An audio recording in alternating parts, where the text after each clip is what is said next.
Welcome back to the Dadnarok Aftershow. This is Sean. And this is Chris. And we are back. We skipped a week. Sorry about that. Chris was in Florida. I'm not sorry. Sorry, not sorry. Chris I think sorry. Skylar would say. Yeah, you were at Disney for what, the third time in like a year? Like it's been a third time in almost I will say 2 years. But Yeah, it was there you it's been often, and yeah, I knew the first time we went I was in danger of becoming a Disney person or a Disney family. And it has definitely happened. This time you went without the kids though. Yes, we left the kids behind. We left them Disney with my adults. mom. We went to Epcot. We drank. We realized our age, and it was a good time. Sounds like a good time. Were you having martinis with Goofy? No, Long Island iced teas with Pluto. No, we walked. I don't think I really. I mean, we've seen some characters during the very Mickey Christmas party thing. Yeah, but we didn't specifically stop for any characters. We walked by a lot of them, but I mean, we knew what we were doing. It's like, we're here to go ahead and see the pavilions in Epcot, walk in them, see these other countries, enjoy a snack in them, have a drink in them, things that I typically don't do when I have the kids with me. So yes, that was a blast. Good. Well, that's the reason we weren't here last week, so we apologize. But that just means that we're going to cover 2 episodes of each of these shows this week. We are covering Andor season 1. I guess just season 1 now. They're going to do a season 2, right? Yes. Episode 10 and 11, and The Peripheral episode 5 and 6. And I don't know. Did you hear any, besides Disney, anything else big happen this week for you? Big for me? Nah. Not so much. I mean, I took the kids to a hockey game last night. It was a college game, which was really fun. It was free. I took them to a UD Ohio State game where it's right around the corner for me, and that was a ton of fun. I forgot how much I enjoyed actually going to a hockey game, and seeing that it was of no charge. That made it even more fun. Yeah, that is a lot of fun. Oh, and since we were last on, didn't you see a WWE show recently? Or how long ago was that? I think it's been a little while now, but yeah, yeah. Let me see. I think I was in October. Yeah, so yeah, we went and seen a show, and the kids enjoyed that. So yeah, feels like I haven't been on here for 2 months. I know. When we miss a week, it feels like we've missed forever. Yeah. But know what? Let's just go dive headfirst into this little guy called Andor. What do you think? Yeah, let's do it. Countermeasures armed. What is that?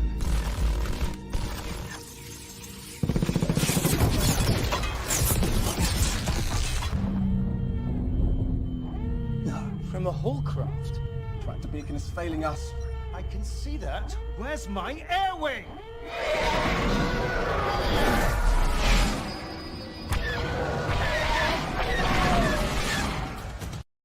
Where's his air wing?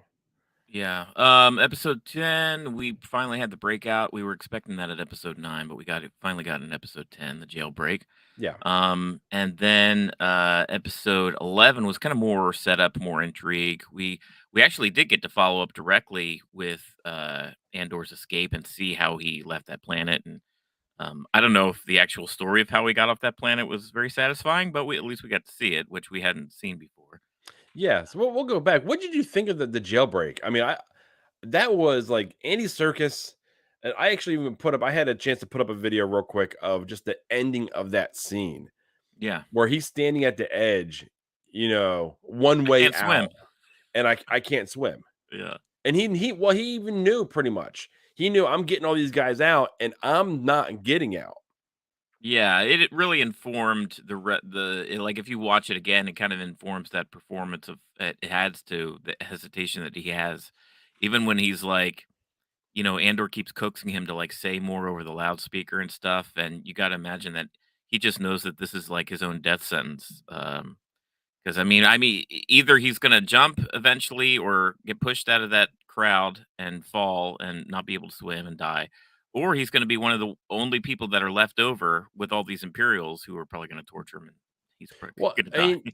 But this is one of these things too. We have been taught as a fan community, don't believe off-screen deaths. Yeah. Do we believe he died? Or are we supposed to just believe he died? I would like to see more of Andy Serkis and this character. I'm just, Would they be able to stretch it to a level of plausible belief for us that he didn't die? Because all these other guards were all cowering. If he finds a way to go ahead and find one of these guards that they did kill, take his uniform and change the levels, because he was on level 5. If he winds up on level 2 or level 6 or whatever it is, they won't truly know who he is. you can write a story where Kino Loy survives. I'm just wondering how important it is to this show and the story of Andor that they're telling. Like I feel like we've got so many other things to get to. I believe like full heartedly that maybe somebody will write a comic book where we see the fate of Kino Loy. But I don't know. On the other hand, if you got an actor like Andy Serkis, like it seems like a shame that he's only in 4 episodes or whatever. Just bring him in, bring him out. Yeah. But Yeah. it almost felt like it served its purpose. But what in reality, what purpose did this serve? When it comes down to this whole imprisonment. Yeah, we got Andy Serkis out of it, but what did this in the grand scheme of things, what was the real purpose of this? That's what I'll be asking after the show is over, I think. What was the ultimate purpose of this?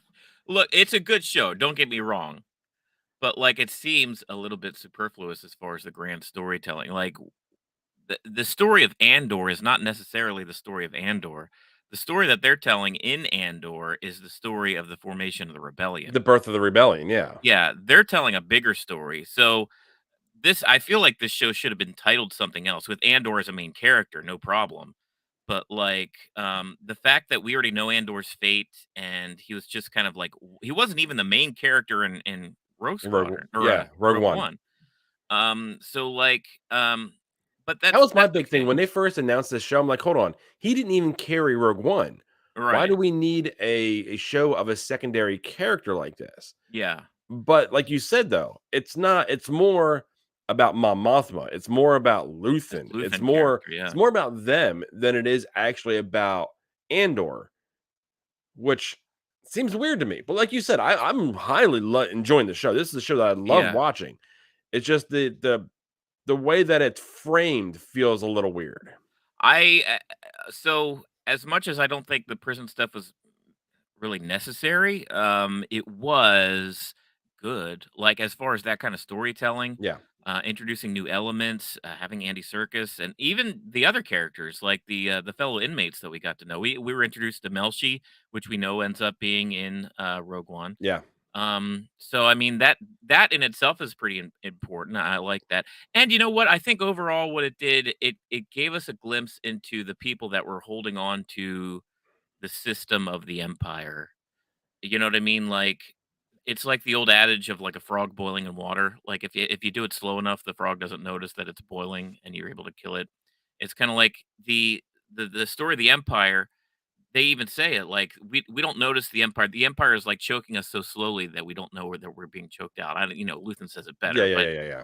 it's just like it's these moments where somebody like Kino Loy, who's all about the system, like, look, I did a crime. I'm doing the time. They He's told counting me his that I'm going to get shifts. out. I'm Yeah. counting the shifts until I'm out of here. This is just how the world works. And just, bite the bullet, get through it, and you'll be better off and you'll be able to live the rest of your life in peace. But we've reached a point now with the Empire where that's not the case anymore. Well, and that's just something that recently happened to them. That's everything Yeah. that's happened since was it Ferrix? Yeah. No, yeah, where the basically the bank heist happened. Right. So since that took place, that changed all the rules of play were changed at that point. Yeah. And since they were all basically locked up, none of them knew. The only one that knew that those rules have changed was Andor, who came in. And then they found out through that doctor, is like, this is that old guy. I felt terrible for that old guy that was trying to basically Yes. carry his own. Yeah. And then he had a stroke. And instead of trying to help him, they're like, this is his only way out. And that's when the reality set in that, this is it. We aren't getting out. We'll get to our day and then just move the floor where no one knows who we are. And I think it actually did add to Andor's character too, where I think he's more about this overall rebellion than he was previously. Because I think before he was just like, I need to survive, I need to take care of my stuff. Even when he went back to his home planet, it was trying to get his mom out of there, and his mom was already like, I'm not going. Like, there's Yeah. stuff to do for the rebellion, essentially. I don't know if she put it in those words, but it's like, I need to be here. The Empire is like pressing their thumb against us. I need to be here to stand against that in any way that I can. And even at that point, Andor was like kind of confused and flummoxed by that. I think this experience in the prison, I think Andor is way more on board than he was. Maybe not even not fully on board to where he eventually ends up as an official part of the rebellion, but he's made progress towards that. I think. I do like seeing so far through this 12 episodes or so we've already into it. I love seeing that he is not a good guy. He's not a good Yeah, guy in any way. It's like we see him basically kill 2 guards in cold blood in the beginning. And it leads to that conversation that he has with Jen Erso in Rogue One. We've all done things that we're not proud of. We yeah, want to make sure what we've done has meant something. So I like seeing that portion or that part of his character. It's just like, how much more can you give us to really make us believe the character is that? What more can they do for us with it? yeah. Even in Rogue One, he wasn't like a straight up good. You compare him to like Luke Skywalker, like what we know of as Star Wars, essentially, the big stuff. There's no doubt in people's minds that the Emperor's the bad guy, Luke Skywalker's a good guy, and like they're very polar opposites, and it's black and white. Yeah. Andor is delivering on shades of gray. Even with the prequels, like learning about who Darth Vader is, we get to see him as a boy, see Darth Vader as Anakin, and just like a good guy that we're rooting for, and seeing Yeah. his downfall. We start to see the many shades of gray. We start to see that not everybody is all essentially good or all essentially bad, and it's life is a bunch of choices that you have to make. Well, we see And that with all the characters within, this episode here. yeah, Luthen goes back to Saul Guerrero. yeah, yeah, and And that yeah, whole interaction with Saul Guerrero, when he's basically going back to Saul and saying, we're selling out this other cell because they know that they're coming. And I right, don't I want to let you know and make you make the choice if you're going to go with them or not. And yeah. he just Saul basically calls and he said, what do you call it? He says, call it war. You finally say, this is war. So it's I mean, this scene that I want to see those X-Wings up in the air. I know. Every time they introduce Saul's little cave hideout or whatever, they have the X-wings parked They out make front. sure they show the X-Wings, Yeah. which is awesome to see. I was glad to see Saul Guerrero. I thought that was again because we were wondering if he was going to be in the show again this season at least. Yeah. And I'm glad they came back to him. I'm glad they had that meaty scene between Luthen and Saul, where there was distrust even between Oh, I love them. how he sold out the guy in tubes next to him, and he Yeah, had nothing to do with it. And then Luthen pulled Saul's weapon and got it on him. He's like, I can make your whole internal thing here crumble right in front of you without having to do nothing. yeah. The level of like, what the hell Luthen can And I, bring to anything. I don't believe that Tubes is an informant. I think Luthen was just saying that just to like, stab the needle onto Saul because Saul is overall ends up in Rogue One. He's Saul very Guerrero, paranoid. He's pretty oh, he's much, super paranoid, yeah. and we get to see a glimpse of that. Like we see Yo, him yeah, I on love his seeing the journey. sliding Yeah, of his like mental well-beings. You're seeing it gradually. And by the right. time the end of the show happens, we're going to get Saul Guerrero from Rogue One. Yeah, I think he's yeah. going to be a mainstay of the show more than we may have thought he was originally. I think we're going to see him quite a bit. That would be great. I mean, you get an actor like Forrest Whitaker, and then this character that he's played, who we know even from the animated series, but like Forrest Whitaker's really kind of brought him to life in this the end of the rebellion or the end of the empire here. Yeah, that would be great. He's one of the few characters where it's like I would love to see more of. Some characters I'm like hesitant, even like Mon Mothma. It's like I don't know. You don't have to give me 2 months. I know you were even more on that. But Mon Mothma's another one where you're seeing shades of gray, like the sacrifices she's having to make. She's going to sell her daughter off to that scumbag dude, banker on on her Yeah, planet. So it's like yeah, you see it coming. You seen when that conversation was taking place, like the quiver And then we go to this most recent episode, and then you see her daughter partaking in the customs of the planet. Yeah. It's like we know where this is going. Definitely, if her daughter's already on board with what enjoying that part of it, Right. that's what's going to happen. And that's where they're leading us, even though where Mothma doesn't want to do it. And I mean, her cousin, I can't think of her name off the top of my head, doesn't want her to even do it. Yeah. You're right. I have a list. Oh, Vel. Vel, thank you. Yeah, that's another thing. So that's causing kind of inner family turmoil. But that's kind of the last scene that we get with Mon Mothma is Vel talking to her and them. But you can see the pain in Mon Mothma's face. She's not enjoying having to make because she's in a desperate situation herself. That she's put herself in by being connected with this upcoming, in this rising rebellion. And it's the kind of sacrifice that Luthen talked about in the episode 10, where he was standing at the end of that platform, Yeah. that dialect, that monologue that he gives to the ISB rat that comes down to talk to him.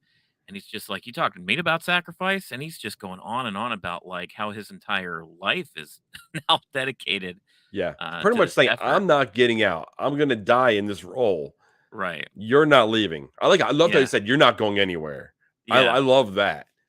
How he's not going to be able to enjoy the fruits of this effort either. Like he's going to give all of this and not be able to see and live with the freedom that's to come afterwards. And yeah, Luthen is just like I want to know who Luthen is.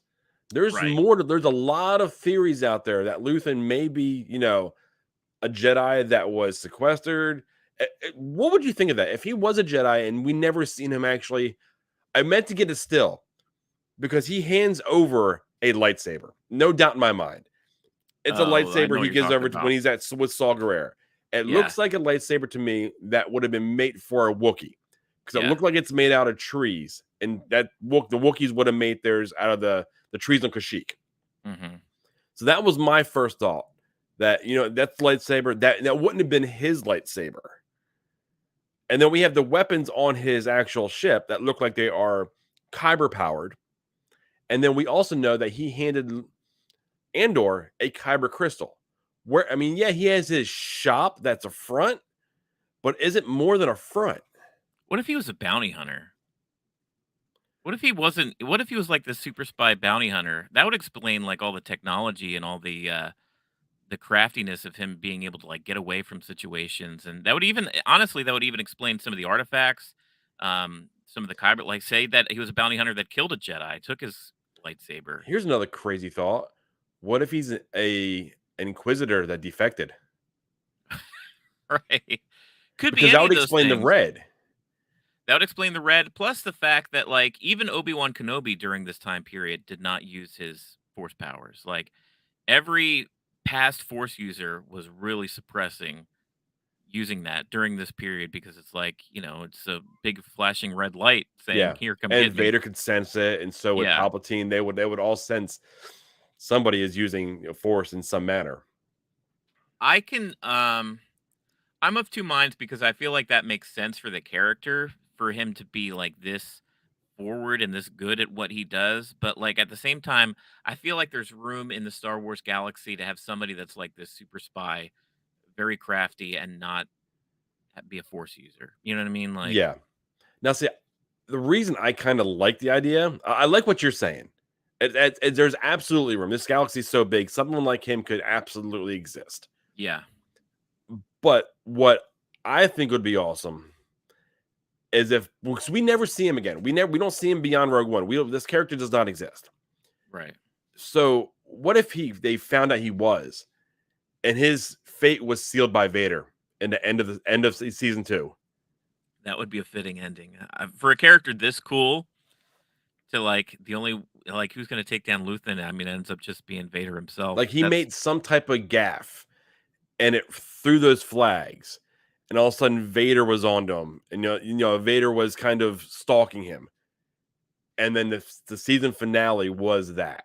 Or it could be once series. Mon Mothma is finally found out. They may backtrack associates of Mon Mothma and really kind of be like, this is a guy that fits. This person that she's had dealing with at the store, it fits with this, profile that the ISB has for this person, this mysterious person.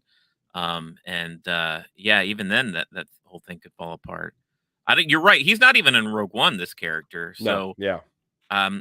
he's probably not going to even escape this series as a character. So, I don't know. That's a big mystery. His character is pretty cool, and Stellan Skarsgård, that performance, that Oh, he's monologue that he gives. nailing this. Oh, he's so good. I mean, Yeah, from like the little clip that we showed of his ship destroying that tractor beam, which was phenomenal. We never seen something like that before. yeah, Usually, when they're in a tractor beam, they're screwed. There's no getting out of it. yeah. When he destroyed that tractor beam on that the Imperial cruiser, I'm like, that is That's a super mod. That's a phenomenal. super illegal mod. Not Yeah, even the Falcon had that on yeah, board. right. Oh man, that was cool. But just the way he carries himself in every aspect of this show, he's just nailing it. I'm enjoying every time. Yeah. Every time he's on the screen, he steals the scene, no matter who he's with.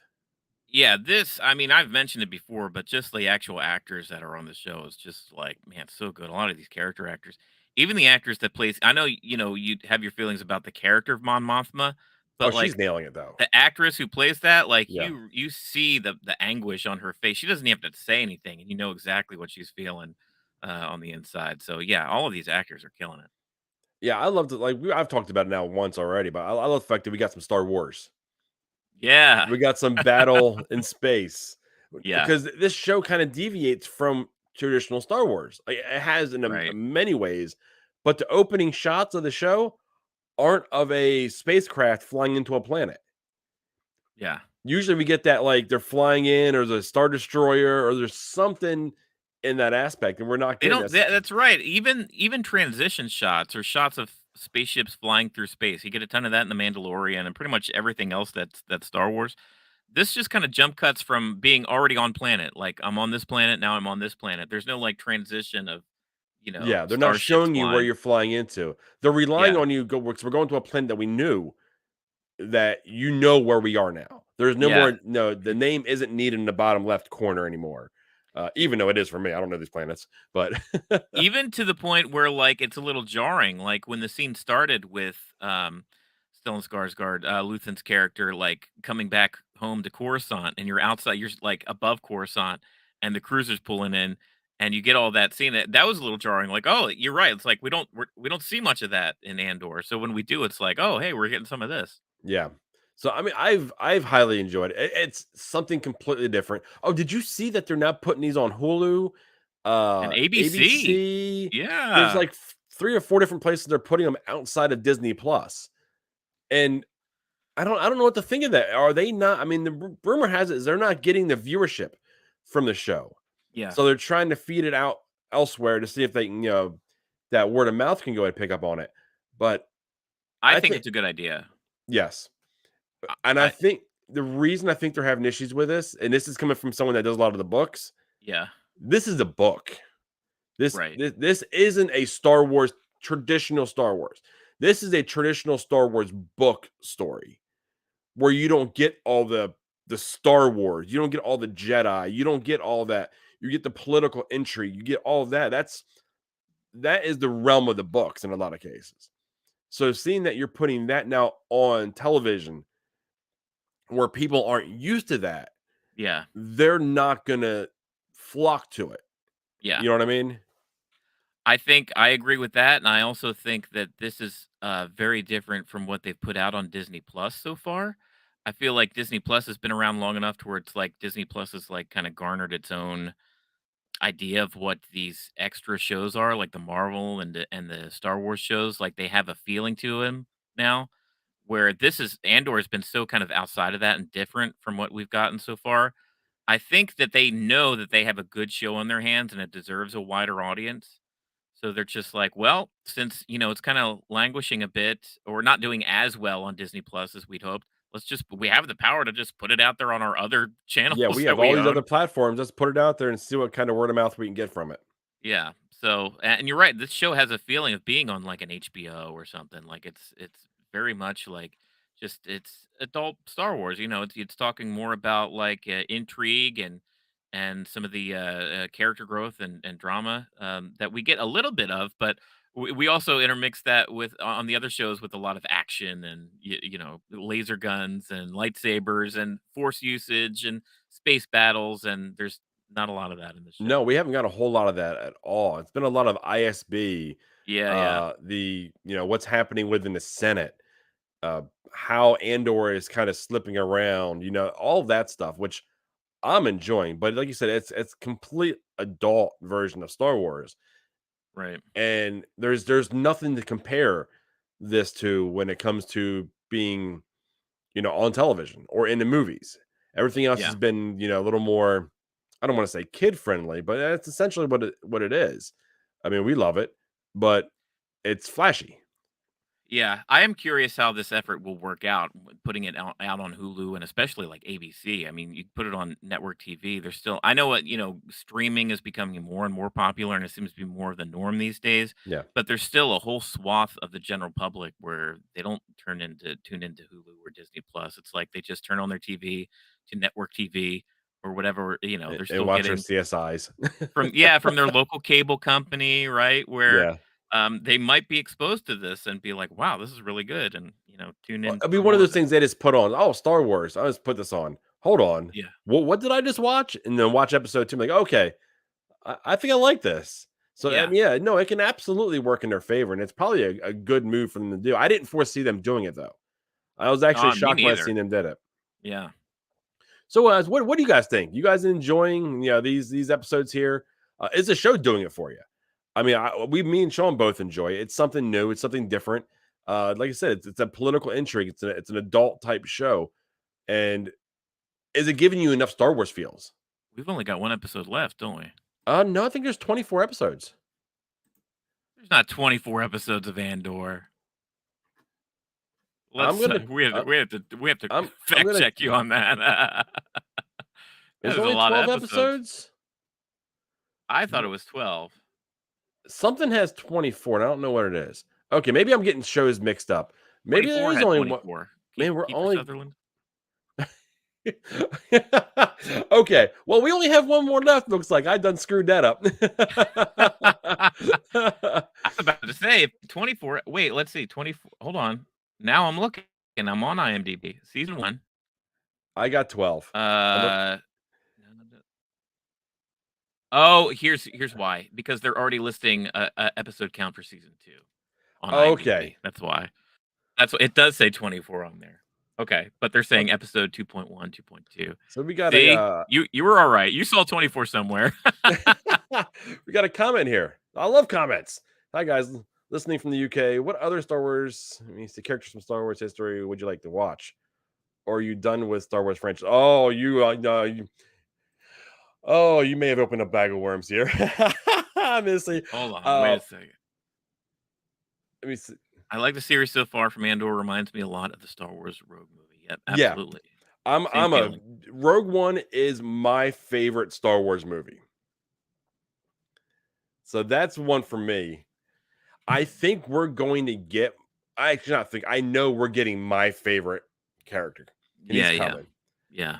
And it's Thrawn. And we can go down a weird rabbit hole with me. And Sean is even gonna be like, I don't know what you're talking about, rabbit hole. Right, right. But outside of Thrawn, is there any character that you would specifically want to see, like live action?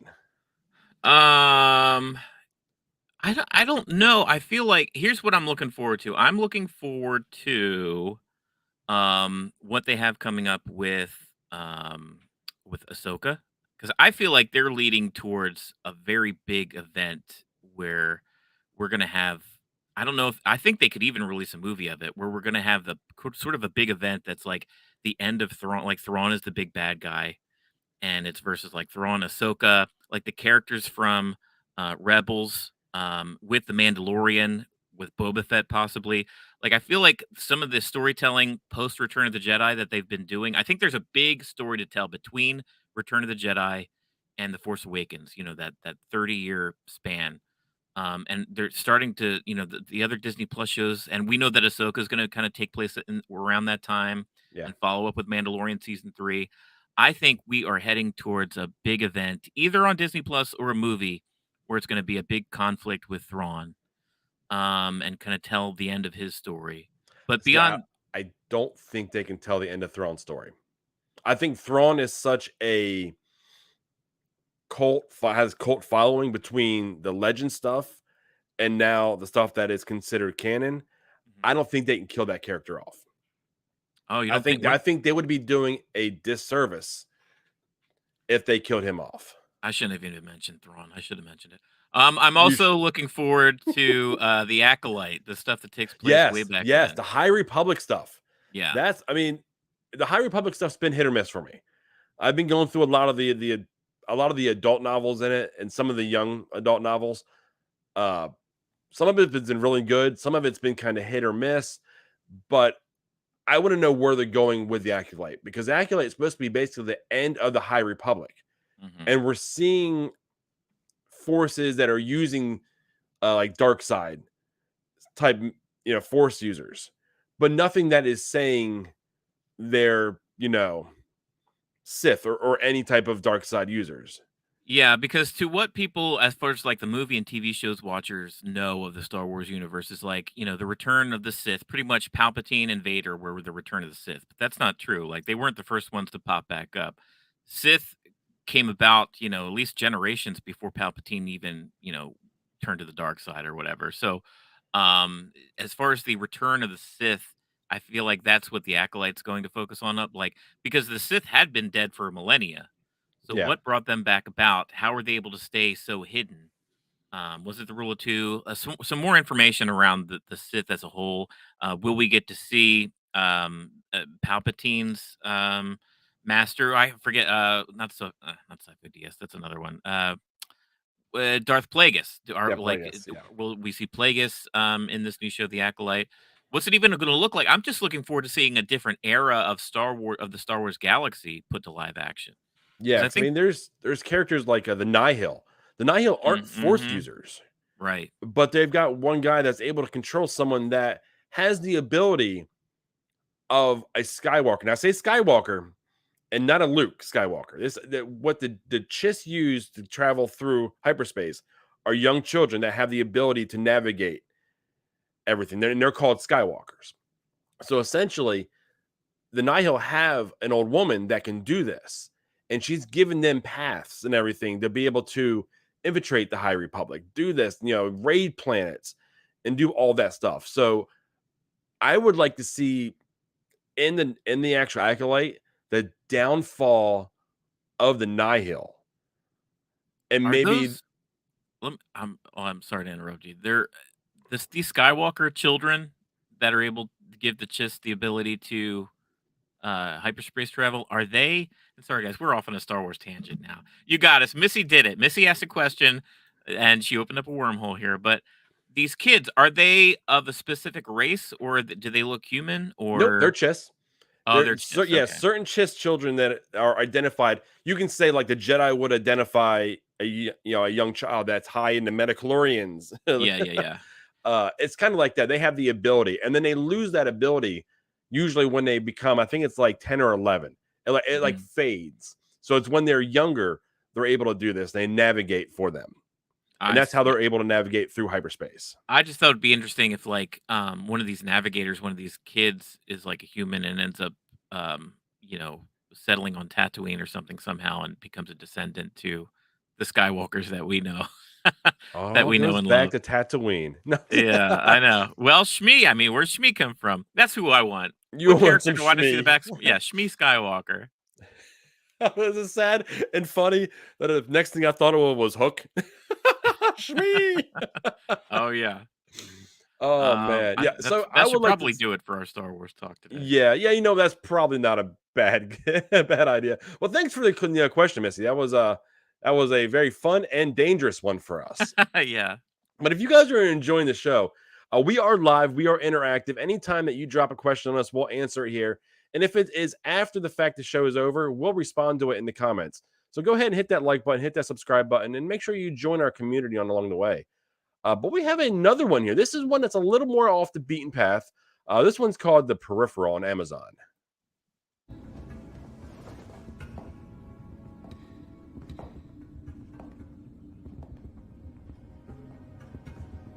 And you, I presume, are the formidable Flynn Fisher. Inspector Ainsley Lowbeer of the Metropolitan Police. Quite pleased to make your acquaintance. Ma'am.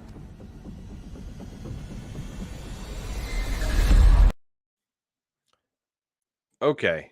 What is your feeling on this show now? Are you We're s- still enjoying it as much as we did originally, or is it starting to? I can tell it's starting to wear on you a little bit, isn't it? Yeah, actually, yes. Yes, it's starting to wear on me too. I want to enjoy it. Like this show here has had me from the beginning.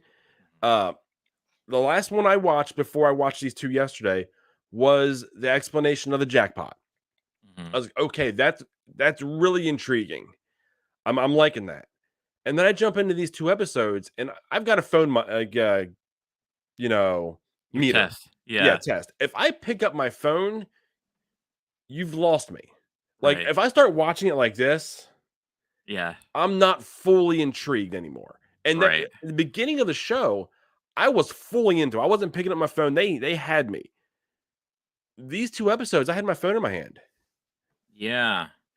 I felt the same way. Even though it felt better to watch 2 in a row, I think if you were able to just, like, binge watch this show, it might go down a bit easier because 'cause you're just able to kinda take it. But so far, the way and we're 6 episodes in, first of all, is anybody else talking about this show besides you and I? I feel like nobody even knows about this Well, show. I'm not I hearing any buzz about it. when I was going to do our clips for it today, Yeah. it is not even on the main like internet page for them. It's like I had to scroll on their Amazon originals to get to it. Yeah. I was like, that's not a good sign. That's usually a sign that they're starting to bury the show. Even promotional posters, as far as, like, making the thumbnail for our after show that we put up, Andor, I've got, like, dozens of posters, character posters, artwork posters I can use.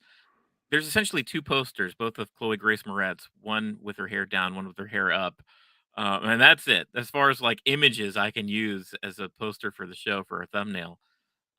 It's just not catching, and I'm curious how the fans of the actual book and how they're feeling about this adaptation so far, and how they're feeling about the general reception of it. Because I'll be honest, it sounds like you and I are on the same page. Like it's starting to feel like Freak of the Week almost, where it's like they introduce a brand new threat to the group each week, and then just kind of either solve it that episode or don't solve it.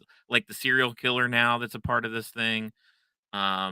It's just like I don't know. It's a little convoluted, right? It's a little there's so many elements at play now, which is show that already had a lot of elements at play as far as Yeah, like there was already a lot going on. It almost, I hate comparing it to the show. It almost has a lost feeling to it because it's adding more things without answering other things. And Mhm. how far can we go with you giving us more questions without answering some of the questions that you've already given us? Like now, I'm looking at it. I'm like, okay, how many people are in the peripheral? Are there only 3? Because that's what we're leading to believe by the end of this episode. But now we're seeing technology used by the sheriff that these people went back to get. I, I'm just starting to like it's losing me. Yeah, between like who's the group in the invisible cars, or the same group that was in the old of it? No, because those guys are dead, right? So it's like there's a lot of shadowy ongoing things here. We get the flashback of what happened a year prior, a little bit of backstory for Anita, which was, I guess, nice to see because we haven't seen her in a few episodes. So to get a little bit of the backstory was fine. Um, it's hard to know who I'm rooting for though, and that's been kind of an ongoing problem with the Mhm. show. Like this last episode, they paint, the Russian guy, Wilf's boss, and that little group as kind of like, oh, we should be feeling for them because they're really kind of under the pressure here. They're under the Yeah, microscope. Levi. Yeah, Yeah, it's like they've got this, inspector now knocking on the door, and they're feeling the pressure, and they're worried, and should I, as an audience member, be concerned about that, or should I be relieved about that? Like, I feel like the show wavers back and forth telling me, like, how I should feel about this group in the yeah. future. Is How should I Cherie the feel? good group? Is she Right. running the good group? Is it Levi running the good group? Is there no good group with any redeemable qualities at all within the future? Yeah. Are these police that just showed up? Are they the ones that are supposed to be controlling everything, because it seems like when they walked in the room, when Levi found they were coming, it's like, don't lie to them. They ask you a question, they already know the answer.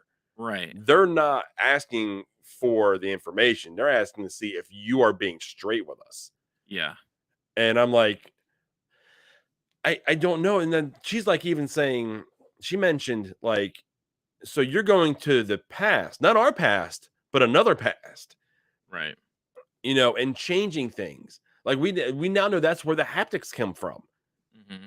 The haptics come from that. We see that whole scene with the dog, and we find out how what's his name? His buddy loses his legs and everything. Blanking on his Oh name. yeah, and that was just kind of a throwaway in the first episode, and they actually show the scene in full in its entirety in the follow-up episode. Yeah. And this needed to be like, I had to watch this back-to-back episodes, because when the first episode ended for me, I was like, oh, I just, it was not satisfying. And the end of the second one was a little more satisfying, but it wasn't, Connor. Yeah, and there was that scene also with like the guy who works at the fabrication shop that Flynn used to work at or still does, I don't know. Oh, she owns it And now, remember? yeah, that's right. She owns it. And there's the stuff with Jasper and, his girlfriend Billy, who's also Flint's.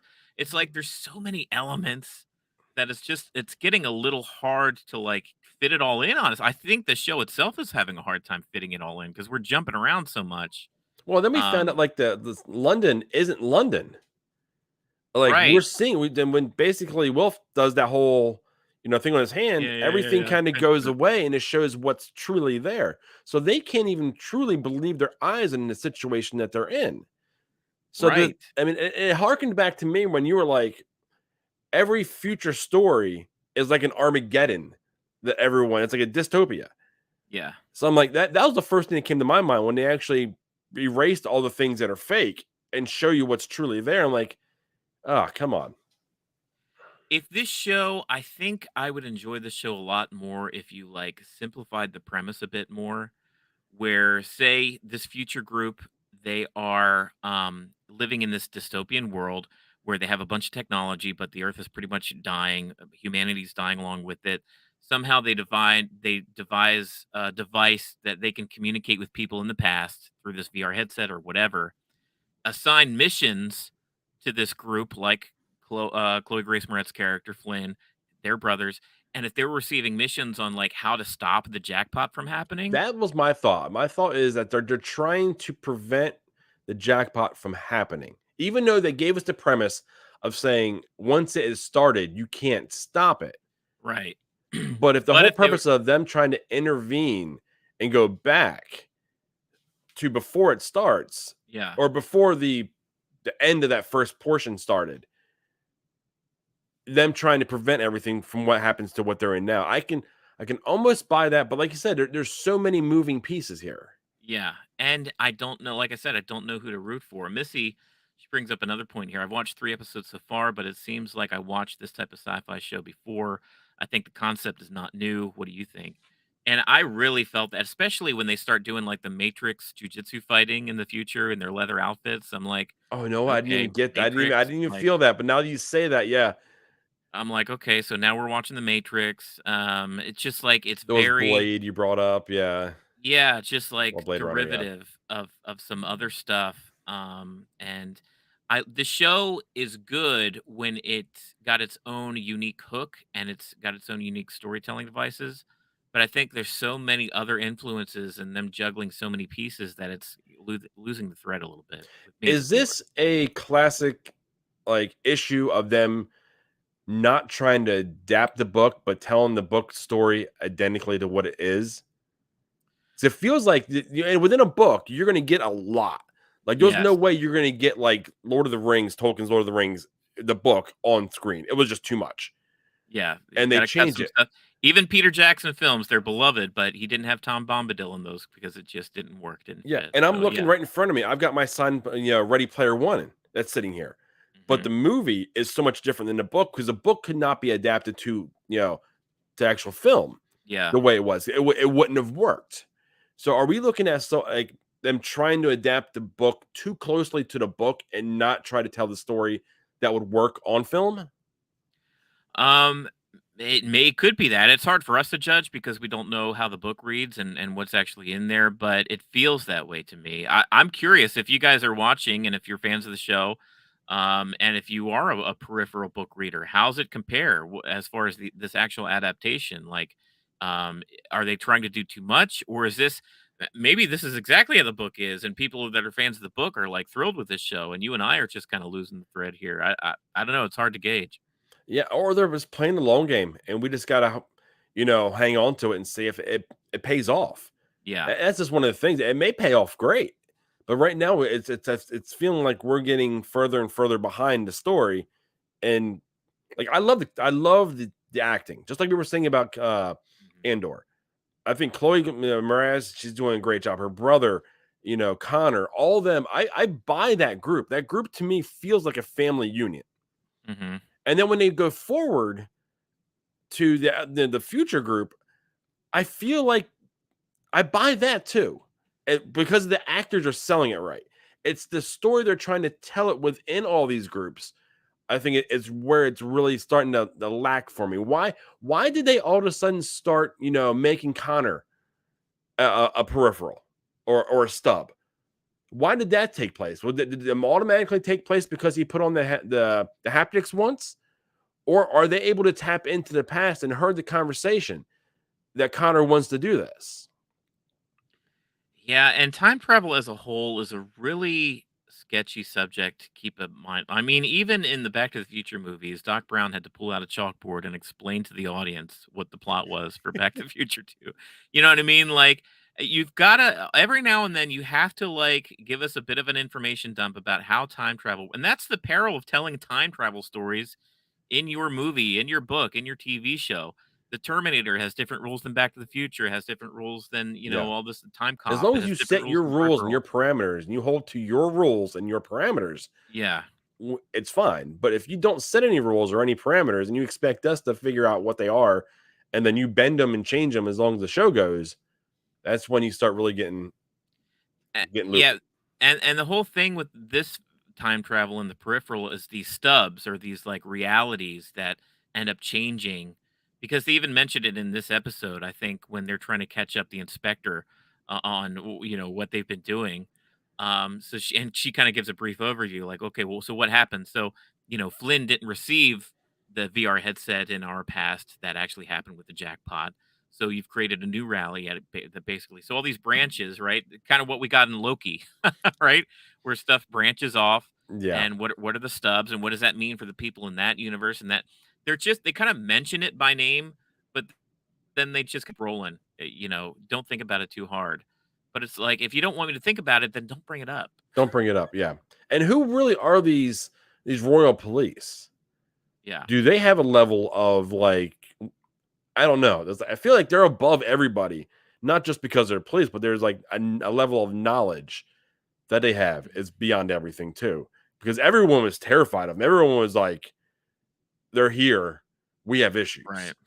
So Yeah. who are so they're right that right there? They added another layer of characters on top of everything.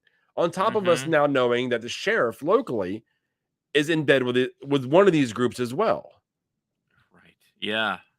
Yeah, that's a whole nother dynamic. So it's I don't, and he's in bed with also what's his name Corbell. Corbell, yeah. So I'm dude, I am so lost now within the show. Like I And don't then the know. the the wild card of the serial killer who's kinda, like, got his own, things Oh because yeah, in what reality can you walk into a bowling alley, all four people and the person working behind the counter, and just walk away? and I just guess walk if you out. know if you're in with the sheriff, but It must have been on a Tuesday night or something. It must have been cleared there was out, I no don't leagues know. rolling. Yeah, there's nothing going on. Literally, this huge bowling alley and bar, and pretty much there were the only 5 people inside of it. In a Like, town okay. like that, that's the only thing to Oh, that place do. would be hopping in futuristic North Carolina, come on. Oh yeah, there would be nothing more to do besides be in the bowling alley, drink, and bowl Maybe league. everybody, bowls on their VR headsets, 10 years in the future, I don't Oh know. boy. Okay, guys. I think we've beaten this one down pretty badly. I hate being negative about a show because I really this I want to like it. I've enjoyed it. I love the premise. It's just the deeper we get into the show, the deeper they're getting. Yeah, it's getting to And the point where I'm starting to pick nits here, and I don't like being a nitpicker. I'd rather just like be along for the ride. But so far, the ride is like the ride is like being on one of those old school wooden roller coasters where I'm getting beat up a little bit. you're enjoying the ride, but you feel like you got your crap kicked out of you. Yeah, exactly. Okay, guys. Well, what do you think? I mean, we know Missy here. She's it's nothing new to her. And for us, we enjoyed it. I think we're still kind of enjoying it, but it's starting to lose us a little bit. We have a little ways to go with it. Let us know in the comments. Drop it below. If you love, what we do here, please drop a comment, hit that like, hit that subscribe button, join our community. We got other things we do. We do trailer reactions. I'm putting up shorts here and there of what we do here. We also have a bunch of other after shows. We do this every Sunday morning, 10 a.m. typically, give or take, unless there's something family oriented that prevents us from doing it. But we usually will put up a community post saying we won't be on. But I guess until we see you next week, what is it? We'll see you after the See show. you after the show. There That's we it. go.